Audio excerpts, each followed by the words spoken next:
और आगे बढ़ते हुए इस बीच बेहद दुख खबर स्वर कोकिला लता मंगेशकर अब हमारे बीच नहीं रही। मुंबई के ब्रीच कैंडी अस्पताल में उनका इलाज चल रहा था। कंडीशन क्रिटिकल एक बार फिर से हो गई थी। कल जब उन्हें वेंटिलेटर पर शिफ्ट किया, सांस लेने में उन्हें दिक्कत हो रही थी और अब अभी ये दुखद खबर सामने आई है कि कुछ वक्त पहले ही, अब से थोड़ी ही देर पहले, मशहूर गायिका, सुरों की मलिका लता मंगेशकर अब नहीं रही। स्वर कोकिला लता मंगेशकर का निधन हो गया है। अब से कुछ ही देर पहले उन्होंने आखिरी सांस ली है। ये देश के लिए दुखद खबर है।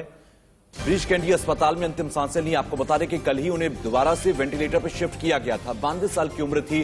पिछले 29 दिनों से लगातार वो अस्पताल में थी। उनको कोविड हुआ था और उसके बाद से वो वेंटिलेटर पर रही, आईसीयू में रही। बीच में हालात सुधरे थे, लेकिन उसके बाद कल अचानक से उनकी तबीयत बिगड़ी और एक बार फिर से उन्हें वेंटिलेटर पर रखा गया। लगातार कल से दुआओं का दौर जारी था, लेकिन आखिरकार मशहूर गायिका स्वर कोकिला लता मंगेशकर अब हमारे बीच में नहीं रही हैं। ये दुखद खबर देश के लिए। ब्रीच कैंडी अस्पताल में उन्होंने अब से कुछ ही देर पहले आखिरी सांस ली है। 92 साल की उम्र में लता मंगेशकर का निधन हो गया है। ये दुखद खबर हम आपको दे रहे हैं।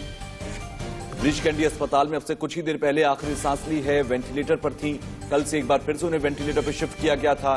काफी तबीयत खराब रही। कोरोना हुआ था, निमोनिया के लक्षण उनको हुए थे, फिर उसके बाद हॉस्पिटलाइज उन्हें किया गया।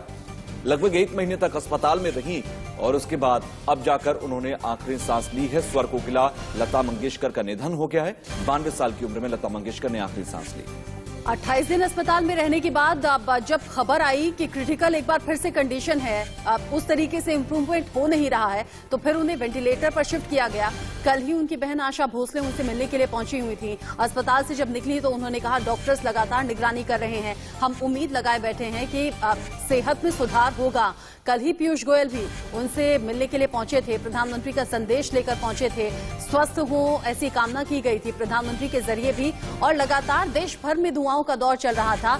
अब ऐसा दुआओं में कहा जा रहा था कि लता दीदी जल्दी ठीक होकर, स्वस्थ होकर घर लौटें, लेकिन नहीं बचाया जा सका। 92 साल की उम्र थी।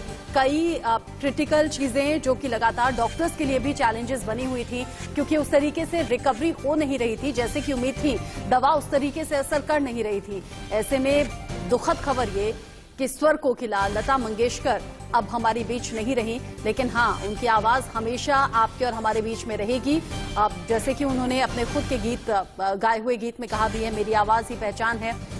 अब लता मंगेशकर तो नहीं है, लेकिन अपनी आवाज के जादू के साथ हमेशा हम लोगों के जहन में रहेंगी, हम लोगों की यादों में रहेंगी, और इसी तरीके से देश का प्यार उन्हें हमेशा मिलता रहेगा।